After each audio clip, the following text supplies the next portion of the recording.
Dear students, in last class we are discussed about ion exchange chromatography. Today we are going to discuss about affinity chromatography. Let us know about the definition of affinity chromatography.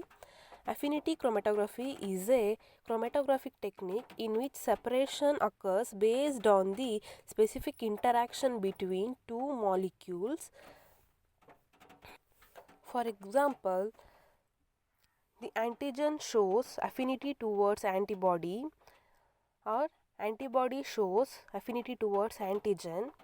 An enzyme shows affinity towards substrate. A DNA shows affinity towards histone, and a binding protein or receptor shows affinity towards hormone. Affinity chromatography is a method of separating a biomolecule from a mixture based on a highly specific macromolecular binding interaction between the biomolecule and another substance. Here we can separate biomolecule from a sample by highly specific binding interaction between the biomolecule and a stationary phase or solid matrix. Here there is a stationary phase and a ligand. These both are attached between the covalent bond. The specific type of binding interaction depends on the biomolecule of interest, like antigen and antibody, enzyme and substrate, receptor and ligand, or protein and nucleic acid. Binding interactions are frequently exploited for isolation of various biomolecules. Affinity chromatography is useful for its highly selective and resolution of separation compared to other chromatographic techniques. Affinity chromatography is essentially a sample purification technique used primarily for biological molecules such as proteins. So affinity chromatography is used for separation of proteins.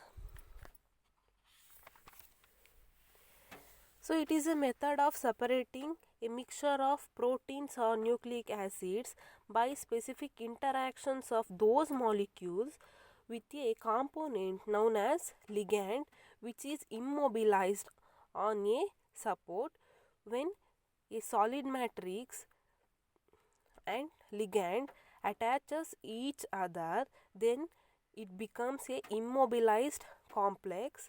If a solution of, say, mixture of protein is passed over the column, one of the protein binds to the ligand on the basis of specificity and high affinity. Here they fit together like a lock and key. Here the protein that binds to the ligand together like a lock and key system. The other proteins in the solution wash through the column because they were not able to bind to the ligand. Let us know about the history of affinity chromatography. In 1930, affinity chromatography was first developed by a Wilhelm Tiselius. He is a Swedish biochemist, won the Nobel Prize in 1948. He used to study enzymes and other proteins and relies on the affinity of various biochemical compounds with specific properties.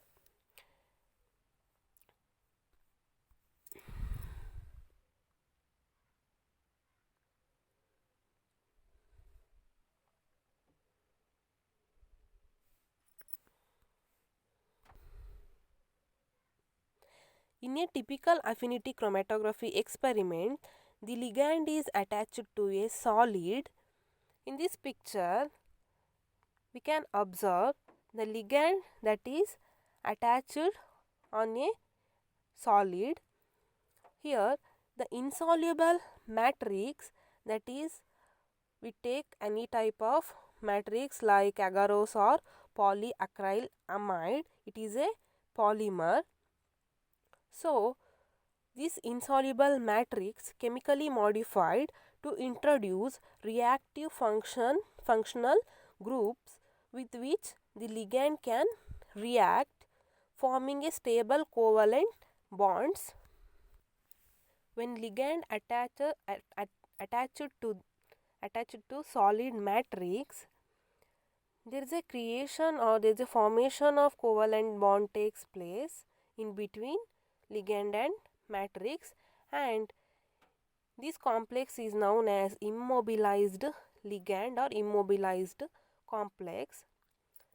This immobilized ligand that creates a functional groups on them, and it is useful for the attachment of sample or target molecules.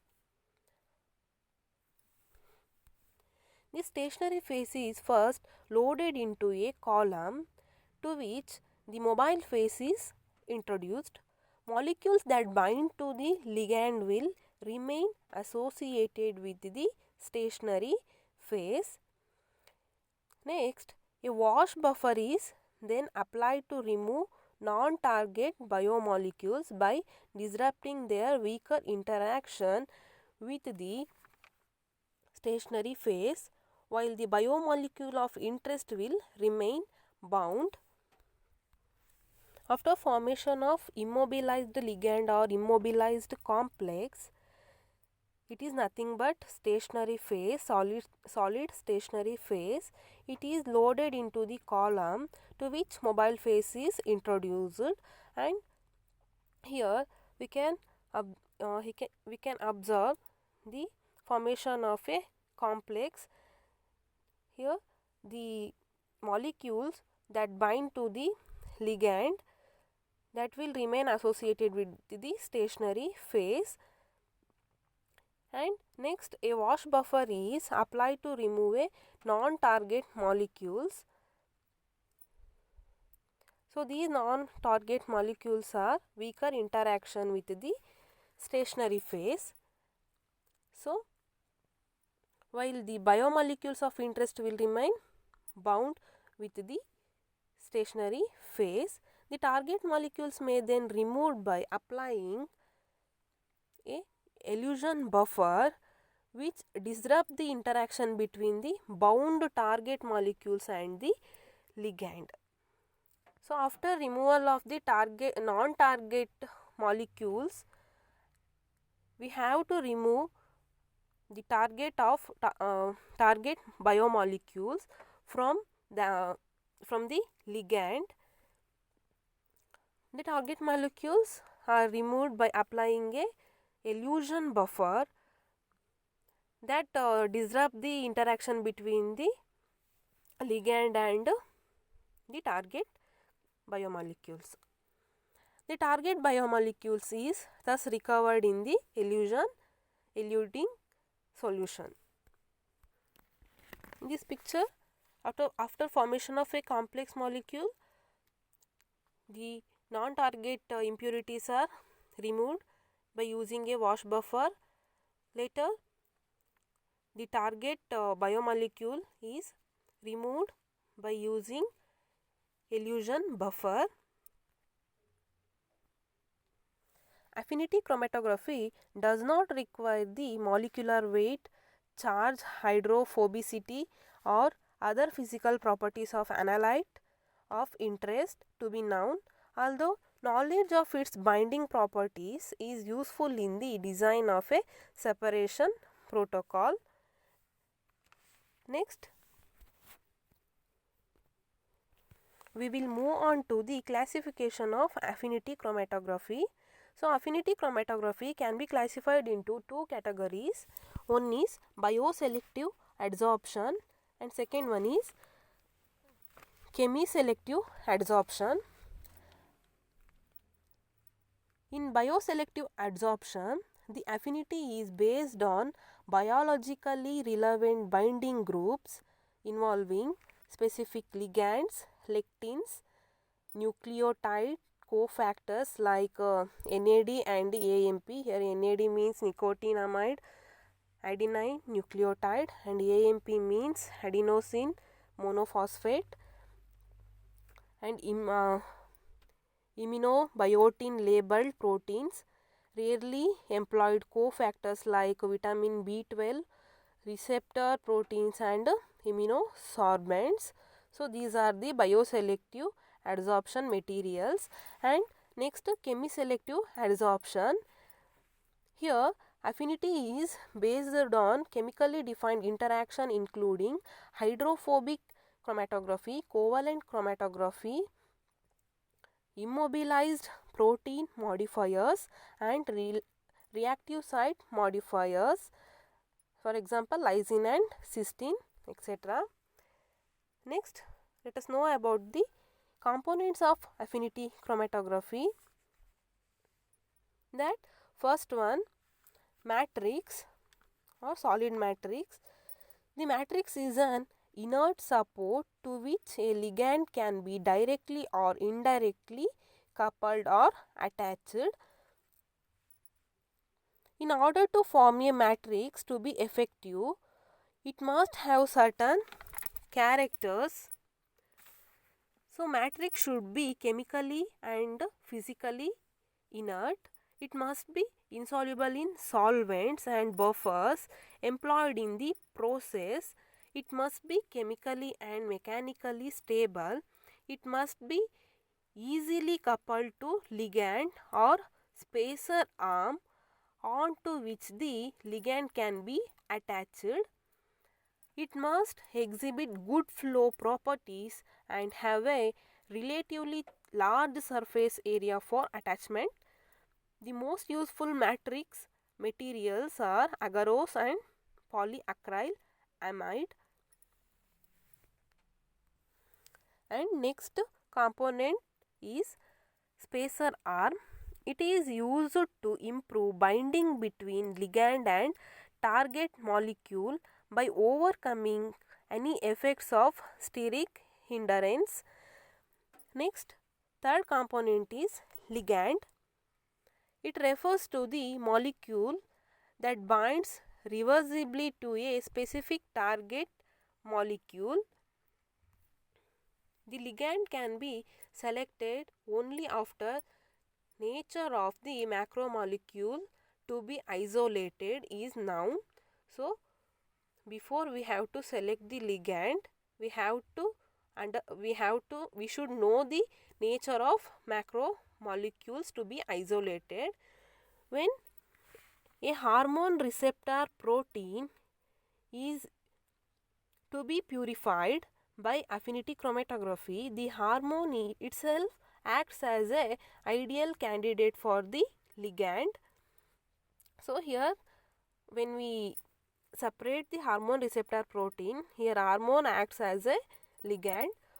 For antibody isolation, an antigen or hapten may be used as ligand. If enzyme is to be purified, a substrate analog, inhibitor, cofactor or effector may be used as a immobilized ligand.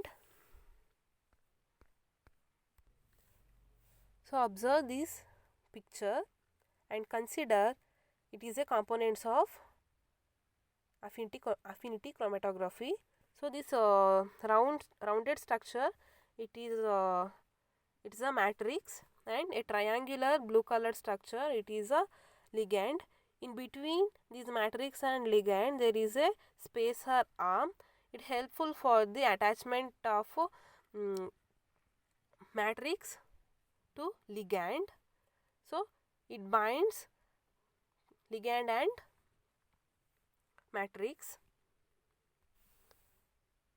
Next, attachment of ligand to matrix. So, several procedures have been developed for the covalent attachment of the ligand to stationary phase. So, all procedures for gel modification proceed in two separate chemical steps.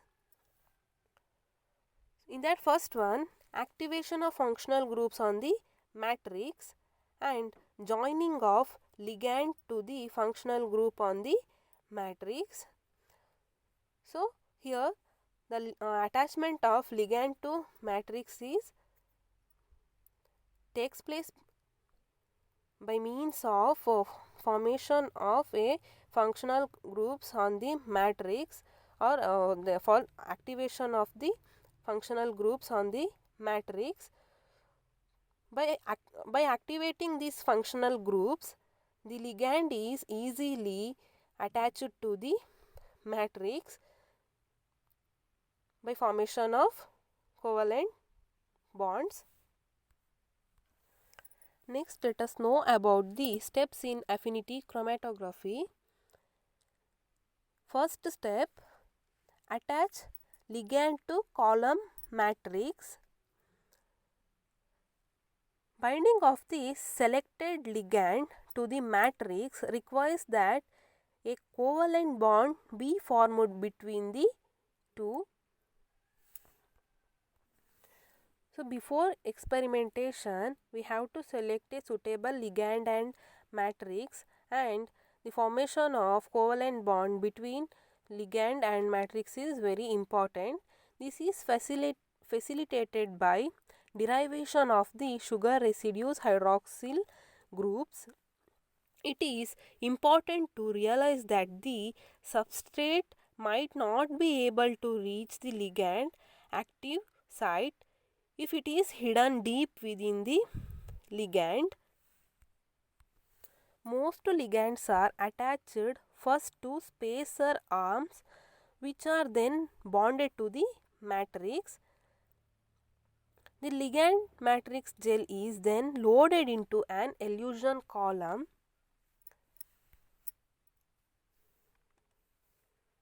In this picture, you can observe a stationary phase and the target molecules with impurities, and in between the target molecules and impurities and stationary phase, there is a ligand. Next, second step, load protein mixture onto the column. Once the column has been prepared, the mixture containing isolate is poured into the elution column. The gravity that pulls the solution through the gel, because most of the proteins do not bind to the ligand. So, this ligand matrix complex that cannot be attracting non-target proteins. So, these non-target proteins are moved through the gel by creation of gravitational force. When ligand is recognized, substrate passes through the gel. It binds to the ligand matrix complex, halting its passage through the gel. The ligand that attracts the target proteins, and these target proteins halting in passage through the gel, they remain attached to the ligand. Some of the impurities flow through the gel due to gravity, but most remain unbound in the gel column. So, after removal of some impurities, some of the proteins also remain bound to gel column. Next, in this picture, you can observe the attachment of ligand to the matrix. Here, the matrix that creates a functional groups. So, the spacer arm that present in between the ligand and solid matrix. Next, in third step, proteins that binds to ligand. In order to remove these unbound impurities, a wash of extreme pH, salt concentration or temperature is run through the gel. So, in second step, when we remove the impurities through gel, through gravitational force. Next, the unbounded impurities are washed off extremely pH, salt concentration and temperature that run through the gel. It is important to use a strong wash so that all impurities are removed. So, in this picture you can observe some of the non-target impurities are also attached to the ligands. So, by adding different salt concentration, pH and temperature, we can remove these non-target impurities. Once the impurities are washed out, the only remaining part of the protein mixture should be desired isolates. After removal of impurities, in column only a pure protein is remained. Next, in step 4, wash column to remove unwanted materials. Finally, to collect isolate which is still bound to the ligand matrix in the gel, a stronger second wash is run through the column. Next, in 5th step, wash off proteins that bind loosely. The second wash relies or depends on the reversible binding properties of ligand, which allows the bound protein to dissociate from its ligand in the presence of this stronger wash. So, after second wash, the target proteins removed by adding some of the high salt concentration and temperature or pH. So, this bounded protein is dissociates from its ligand. Next, in 6th step, elute proteins that binds tightly to ligand and collect purified protein of interest.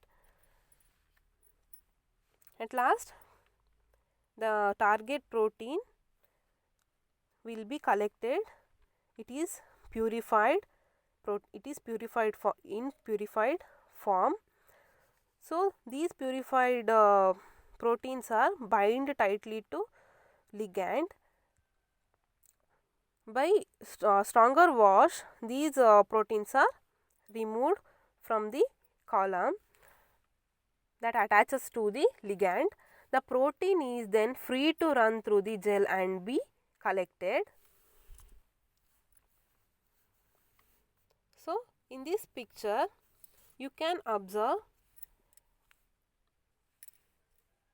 the impurities that are removed after wash off of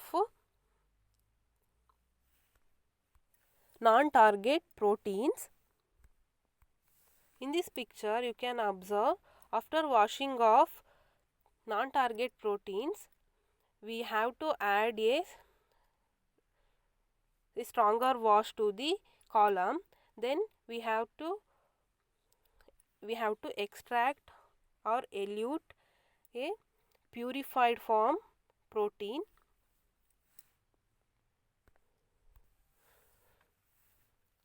In this picture we can observe a purified form of protein that is collected from the column. So, in this picture we can observe a procedure of affinity chromatography.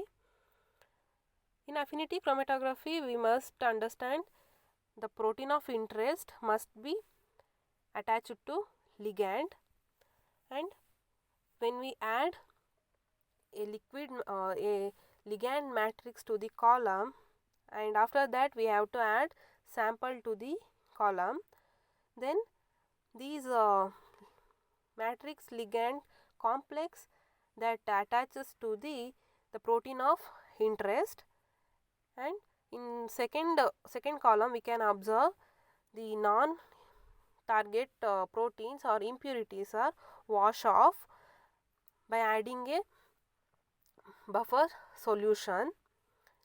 Next, in third column, we have to add a high concentration salt, pH, temperature to remove the target protein molecules, and at last we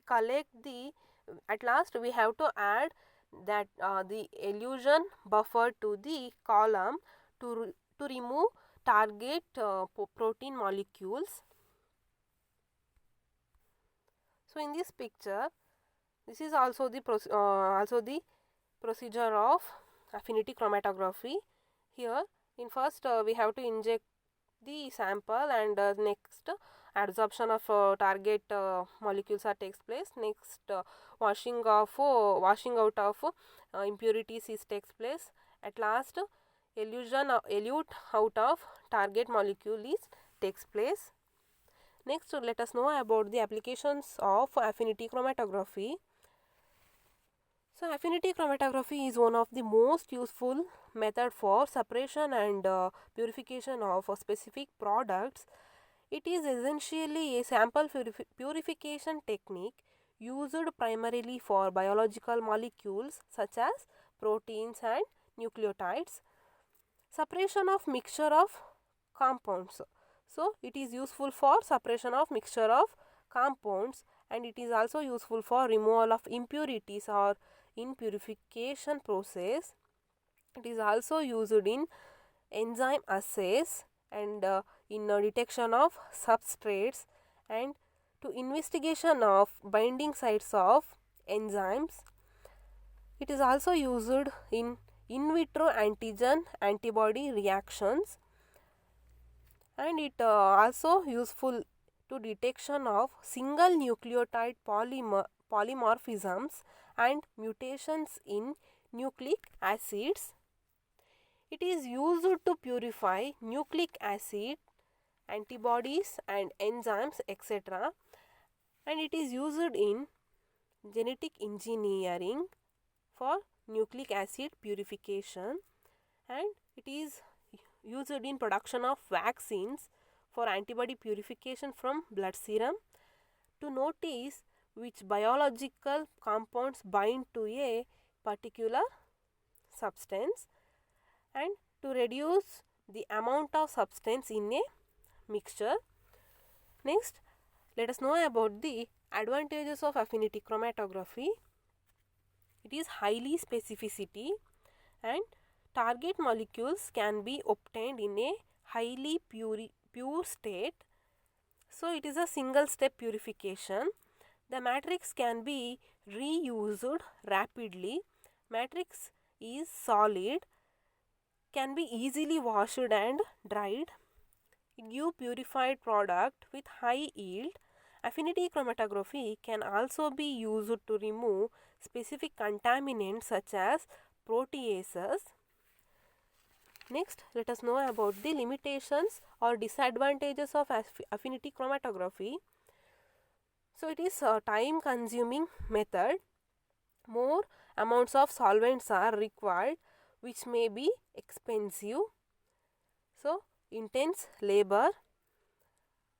Non-specific adsorption cannot be totally eliminated. It can only be minimized. Limited availability and high cost of immobilized ligands. Proteins get denatured if required pH is not adjusted. Dear students, this is about affinity chromatography. The remaining aspects we will see in next class. Thank you.